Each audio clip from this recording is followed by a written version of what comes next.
할렐루야. 오늘도 예배 가운데 오신 여러분들을 환영하며 축복합니다. 우리 오늘 함께 같이 나눌 말씀은 사도행전 2장 36절에서 41절 말씀입니다. 신약성경 사도행전 2장 36에서 41절입니다.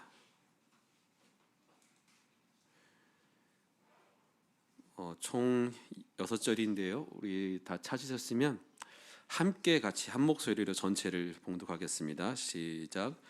그런즉 이스라엘 온 집은 확실히 알지니 너희가 십자가에 못 박은 이 예수를 하나님이 주와 그리스도가 되게 하셨느니라 아니라.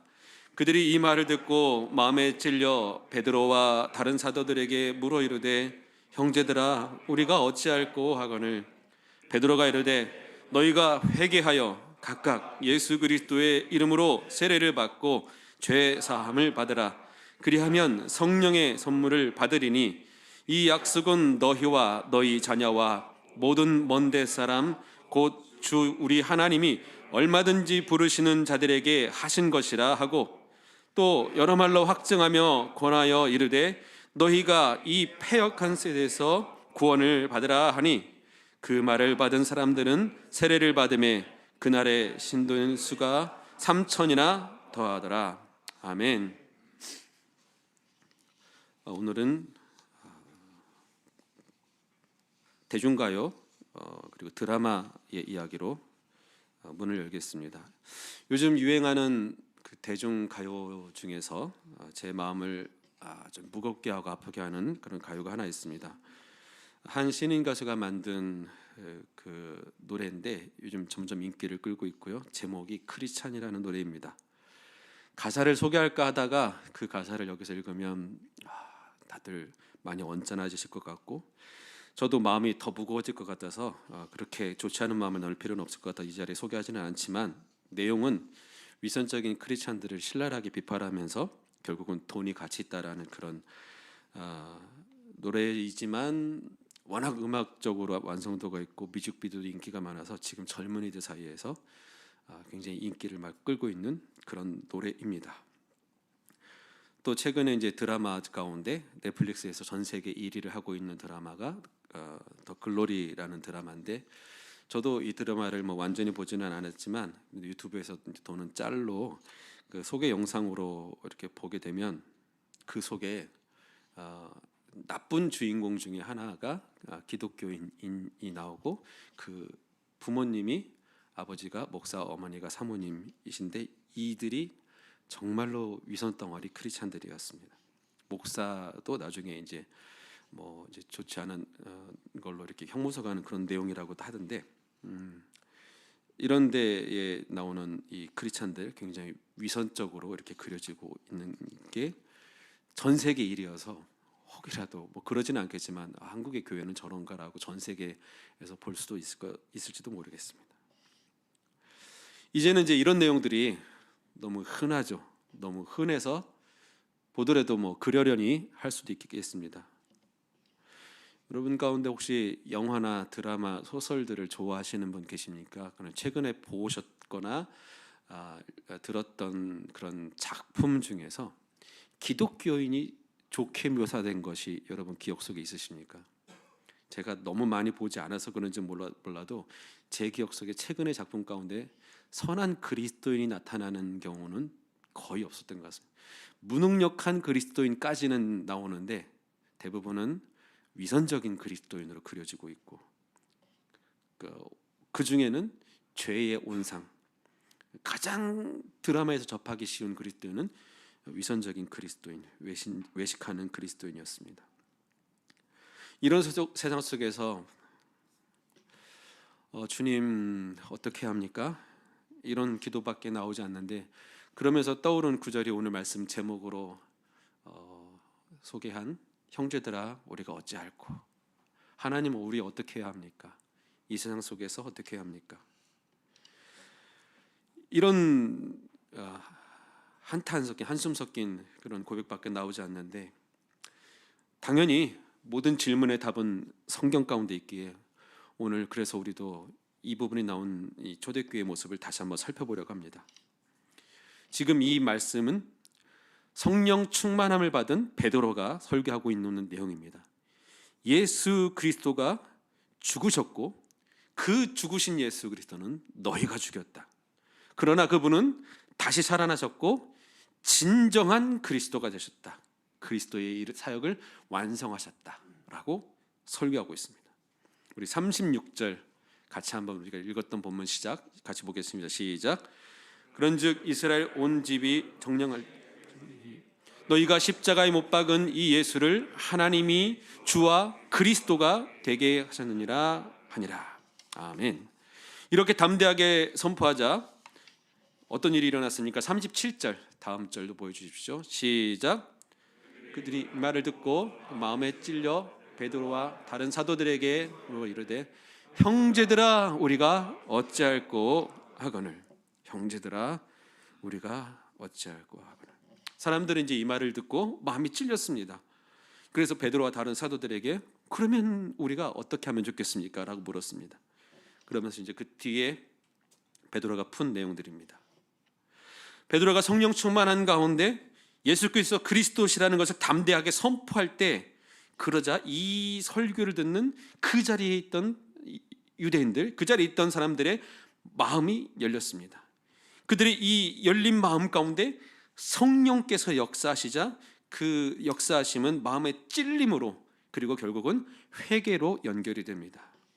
저희가 그들이 이 말을 듣고라고 표현합니다. 저희가 이 말을 듣고 사람들은 이제 성령이 역사하실 때 이제 풀어서 설명해 주신 그리고 하나님이 오래전부터 준비해 놓으신 이 구원 사역에 대해서 그것의 완성이 그리스도셨다라는 것을 듣고 깨닫게 되었습니다. 이제서야 예수가 누구신지 그가 왜 그리스도이신지를 그가 왜 우리가 그동안 기다렸던 그리스도가 되시는지를 이제 이들이 깨닫게 된 것입니다. 사람들은 이 직전까지만 해도 이 땅에 오신 예수 그리스도 주님께서 하신 일들을 보면서도 모든 것들을 내 관점에서 해석을 했고 순수하게 그분과 그분이 하신 일들에 대해서 성경에서 비추는 것에 그렇게 객관적으로 생각하지 않고 주관적으로 생각하고 이 주관적인 생각 가운데 제사장들과 종교 지도자들은 그 속에 질투심까지 생기게 되자 예수를 죽이게 되었던 것입니다.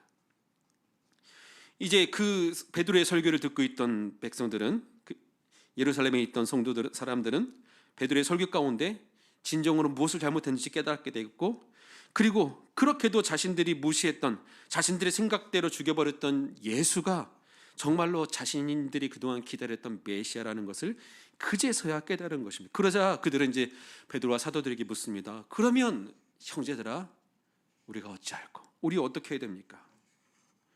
이제서야 무슨 짓을 했는지 죄를 깨닫고 두려움에 빠지게 되는 것입니다. 이것은 성령이 역사하실 때 일어나는 일입니다.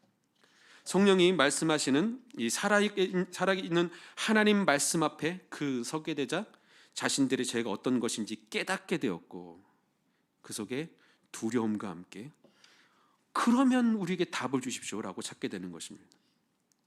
성령이 역사하시는 곳에는 물론 시작도 어떤 현상이 있고 성령이 일하시는 그 가운데도 어떤 일들이 일어날 것입니다. 아마 분위기도 굉장히 좋을 것이고 뜨거운 것도 느껴질 것이고 은혜롭다라는 것도 느껴질 것인데 그런데 진짜 성령의 역사는 거기서 그치지 않고 그 다음에 후속으로 이어지는 열매가 맺히는 것입니다. 근데 이 열매는 그리스도와 관련된 것이어야 합니다. 그래야지 참된 성령의 역사하심이라고 할 수 있습니다. 예수 그리스도가 어떤 분이신지 깨닫고 그분을 바로 모셔드리고 그분을 의지하게 되는 결과로 열매를 맺게 되는 것, 이것이 진정한 성령의 역사입니다. 초대교회는 분명히 그런 일들이 일어났고 이 가운데는 성령님이 함께 하신 가운데 일어났던 일입니다.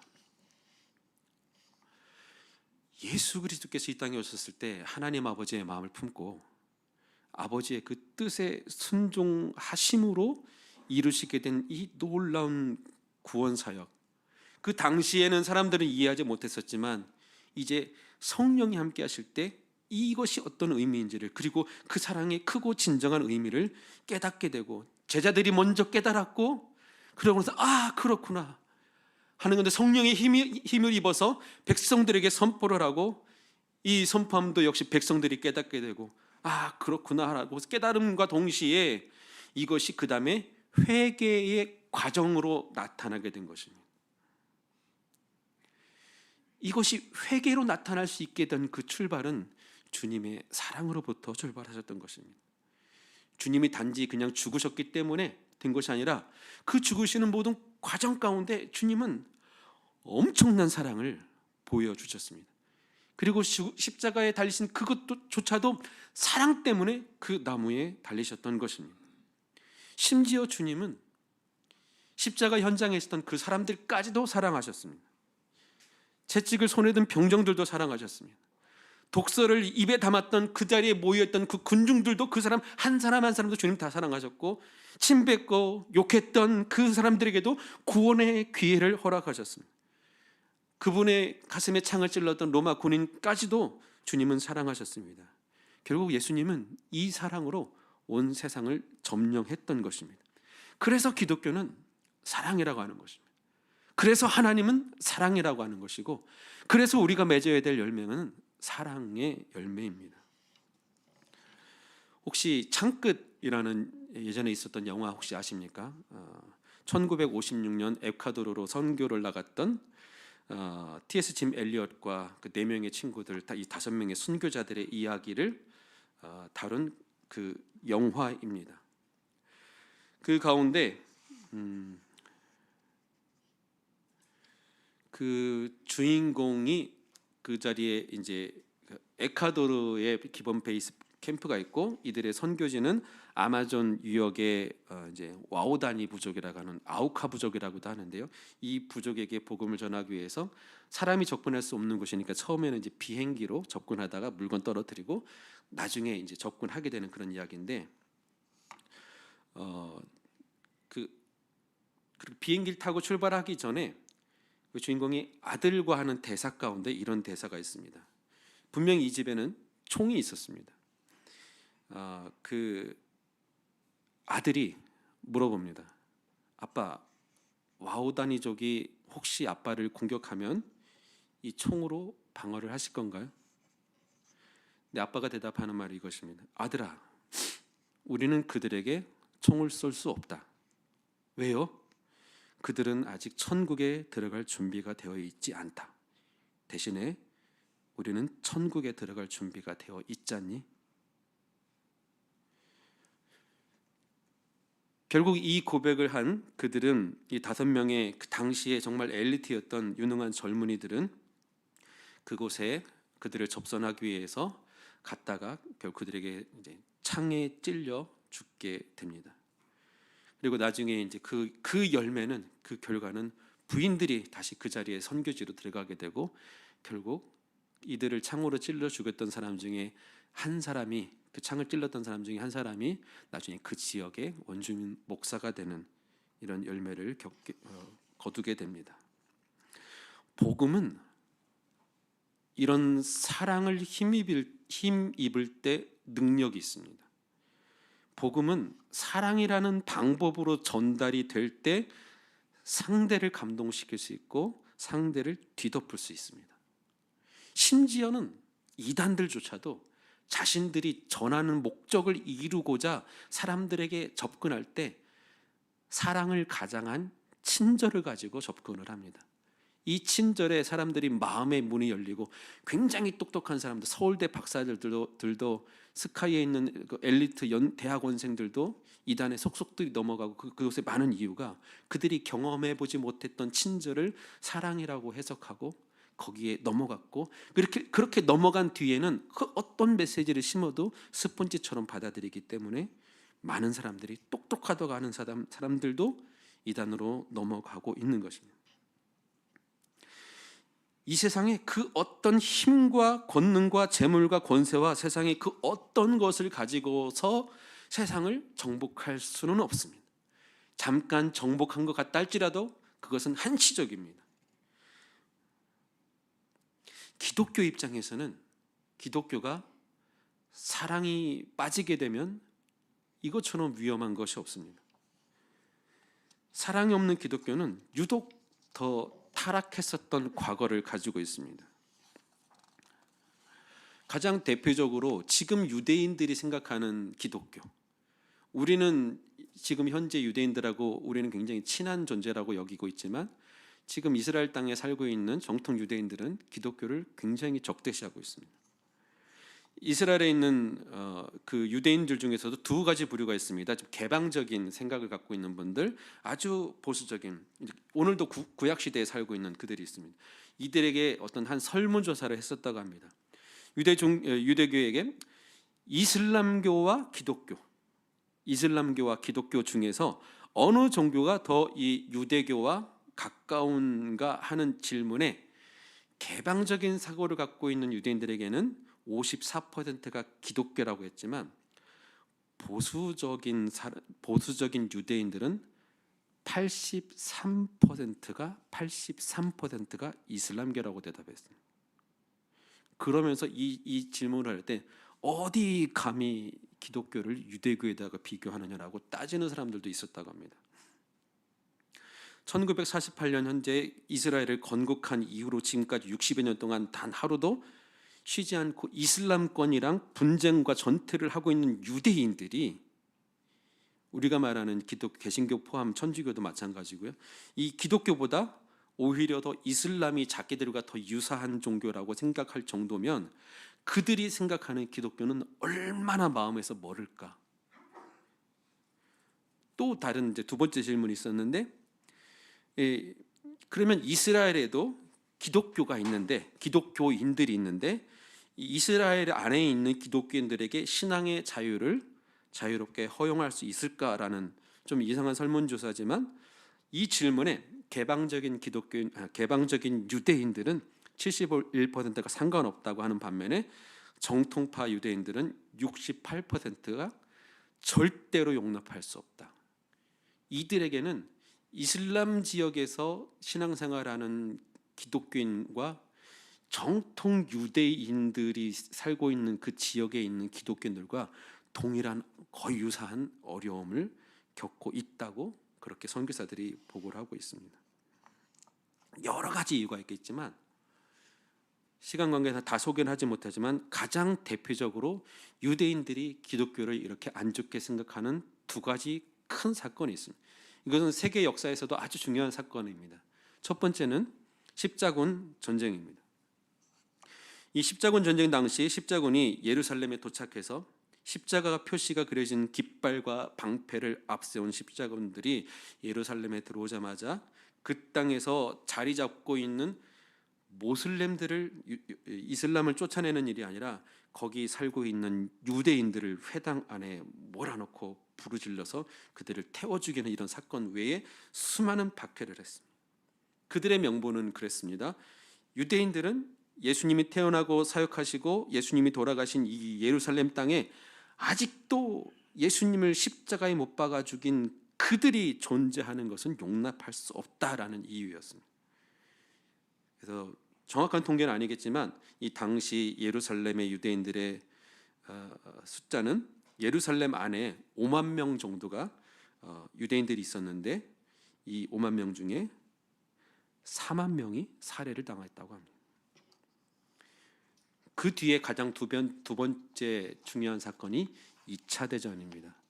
우리는 이 2차 대전이 독일의 나치 히틀러가 광기 어린 전제 집단이 벌인 그런 사건이라고 해석을 하지만 유대인들 입장에서는 기독교 국가인 독일이, 그렇죠?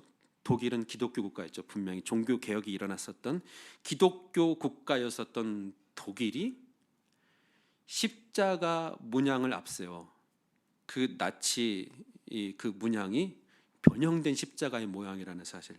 그래서 그들의 입장에서는 기독교 국가와 기독교 군대가 여전히 자기들을 핍박하는 걸로 600만 명이 살해당할 때 그것은 유대인들에게는 결코 지울 수 없는 상처가 되고 말았습니다. 그래서 어떤 선교사님은 이렇게 말씀하십니다. 지금 이 땅에 기독교 국가라고 말하는 나라는 있지만 예수 그리스도와 사랑을 가지고 있는 진정한 기독교 국가는 없다라고. 일일이 언급하자면 많은 사건이 있겠지만 우리의 역사에도 기독교가 독립운동에 지대한 공헌을 한 것도 있지만 그 이후 근대 역사 가운데 있어서는 권력과 가까이 하면서 그 반대의 역할을 한 경우도 있습니다. 주님은 자신에게 창을 찌른 그들까지도 용서하시고 복음의 기회를 주셨는데, 주님을 위한다고 하는 사람들, 주님을 위한다고 하면서 오히려 손에 창을 들고 있는 사람들, 주님의 이름을 빙자해서 다른 이들을 찌르고 있는 사람들이 역사 속에 존재했었고, 오늘 우리는 손에 그 창은 없지만 칼 같은 혀로, 칼 같은 언어로 수많은 사람들을 혹시 찌르고 베고 다니고 있는 것은 아닌지 우리도 한번 돌이켜 보아야 할 것입니다. 사랑이 없는 기독교는 아주 끔찍한 일을 저지릅니다. 신앙생활 많이 해보셨고 또 우리 커먼시 교회에 모이신 분들은 이전서부터 이곳에서 신앙생활을 하신 것이 아닌 다른 곳에서 계시다가 1년 전에 우리가 함께 같이 모인 분들이기 때문에 적지 않은 이런 경험들도 있으실 것 같습니다.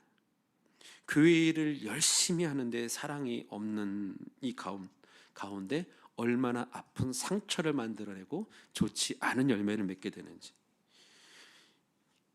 열심 때문에 다투는 일 흔치 않습니까? 어쩌면 지금 우리도 열심히 있기 때문에 다투는 경우는 없습니까?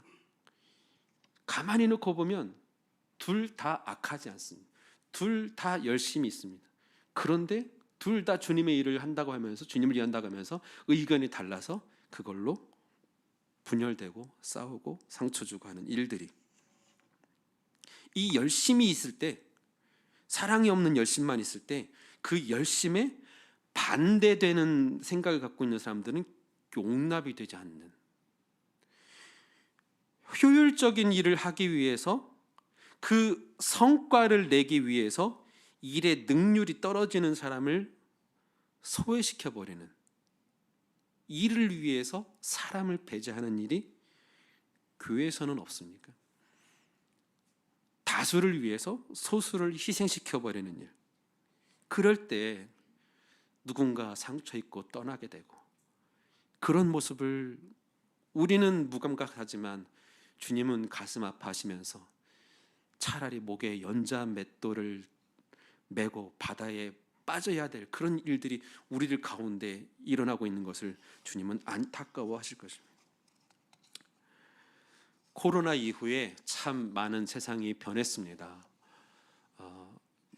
작년 말서부터 조금 상황이 진정되면서 저는 개인적으로 한 3개에서 4개 정도 이 동남아 국가를 선교 모임을 위해서 좀 다녀오게 됐는데, 그 속에서 선교사님들의 모임 가운데 나눈 이야기를 들어보면 그 국가들에서 많은 나라가 점차 복음의 문이 열리고 있다고 합니다. 코로나 때문에 사람들이 이 코로나가 전 세계를 뒤엎게 되자 그들에게 다가온 이 죽음의 공포, 그런데 그동안 지금까지 자신들이 믿고 있었던 그 종교나 지금까지 살아왔던 삶의 방식으로는 어떤 답도 없는 이런 상황 가운데 있을 때 그들이 하나님에 대해서, 복음에 대해서 이전에 그 딱딱하고 다쳤던 그 마음들이 무너지고 있었던 것입니다. 그리고 코로나 초기에 정말 엄중할 때 사람들이 죽어나가는 숫자가 굉장히 많았을 그 시기에 다 두려워서 문밖 출입을 하지 못할 때 이웃을 찾아다니면서 관심과 사랑을 전하고 구호 물품을 전하고 아픈 사람들을 가서 도와주고 있는 사람들이 그 지역 현지 교회들, 평상시에는 자신들이 무시했었던 그들이 위기 속에 그들이 마치 천사가 되어가지고 도움의 손길을 내미는 거기에 있는 그 현지 기독교인들, 이미 선교사들은 다 떠나고 그랬던 상황 가운데 그들로부터 복음을 들었던 현지 교회 성도들이 그 일을 하고,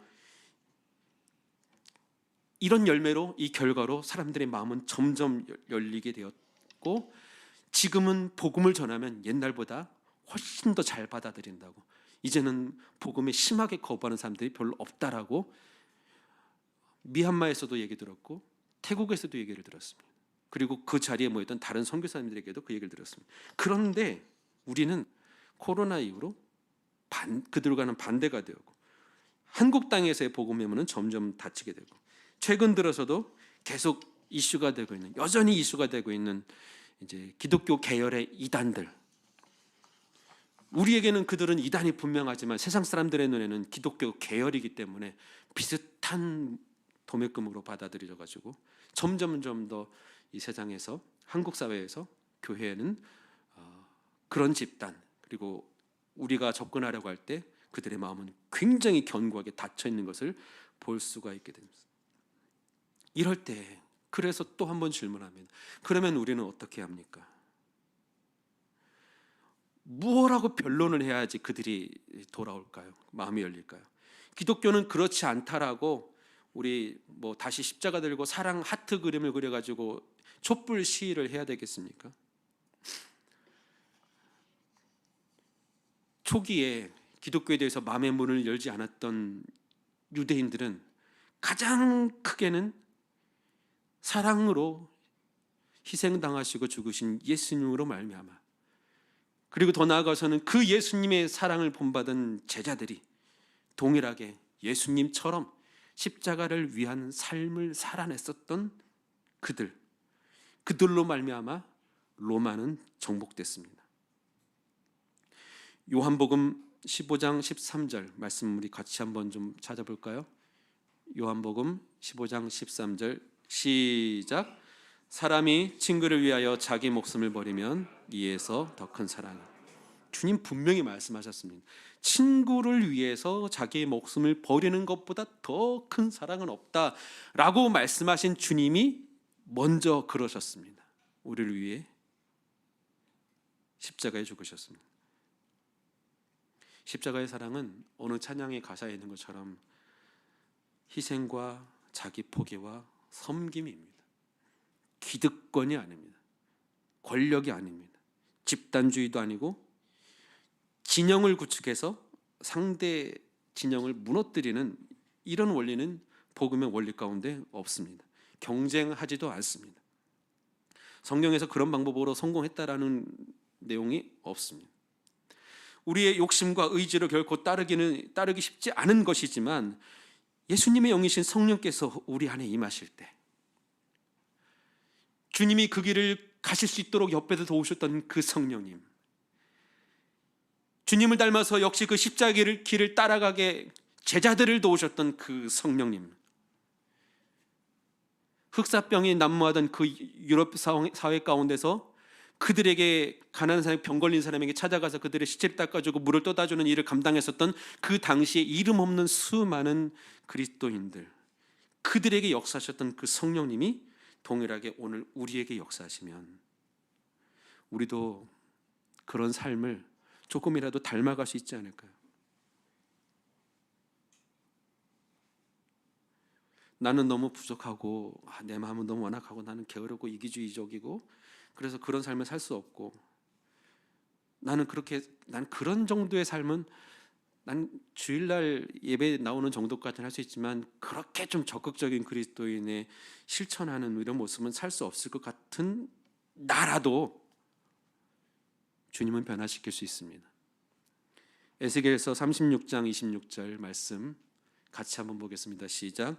또 새 영을 너희 속에 두고 새 마음을 너희에게 주되 너희 육신에서 굳은 마음을 제거하고 부드러운 마음을 줄 것이며. 새 영을, 거룩한 성령을 우리 안에 주시면 우리 안에 새 마음을 주시는데, 이 새 마음은 굳었던 마음을 제거하고 부드러운 마음을 주신다고 하십니다. 그래서 저처럼 이기적인 사람도, 저처럼 소극적인 사람도 그런 삶을 성령께서 함께 하실 때 살 수 있습니다. 여러분들도 함께 그 성령님 의지하면 함께 살 수 있습니다. 우리 커맨시 교회가 이 성령님이 역사하시고 성령님께 민감하게 순종하는 곳이라면 우리는 그런 교회가 될 수 있습니다. 성령님은 우리에게 굳은 마음을 제거하고 부드러운 마음을 주십니다. 바로 그때 우리도 주님처럼 그 길을 갈 수 있습니다. 십자가의 길을, 순교자의 삶을 살 수 있습니다. 정리합니다. 진정한 기독교는 예수 그리스도를 따르는 삶의 숭고한 가치인 사랑이 드러나는 것입니다. 맹목적인 것이 아니고 그저 교회 안에서만 이루어지는 이야기가 아닙니다. 형식과 의식과 조직과 일이 우선하는 것이 아니라, 어떤 업적을 이룬 것들을 우선하는 것이 아니라 사랑하는 것, 명사의 사랑이 아니라 동사의 사랑이 꿈틀거리는 것, 이것이 진정한 기독교고 진정한 교회입니다. 주님이 원하시는 교회일 것이랍니다. 사랑이 모든 것을 최우선한다고. 믿음, 소망, 사랑 중에 제일은 사랑이라고. 믿음도 참 좋은 것이고 소망도 참 좋은 것이지만 그 중에 진짜 중요한 것, 진짜 필요한 것은 사랑이라고, 모든 것의 최우선이라고 말씀하고 있습니다. 아무리 허울 좋은 명분이 있다 할지라도 사랑이 없으면 아무것도 아닌데, 그래서 그 사랑이 주님을 죽인 사람들까지도 품으셨는데, 그 사랑이 지금도 여전히 삶 속에서 주님을 또 못 받고 있는 우리를 지금도 살리시고 기회를 주시고 다시 품어주셨기에, 오늘도 우리도 그 사랑을 회복하고, 특히 우리 커먼시티 공동체 안에서는, 커먼시티 교회는 뭐가 좋아? 여러 가지 많은 자랑거리가 있을 수 있겠죠. 그런데 거기 가면 사랑을 느낄 수 있어. 거기 가면 하나님이 나를 사랑해 주시는 것 같아. 그런 교회가 되기를 주님의 이름으로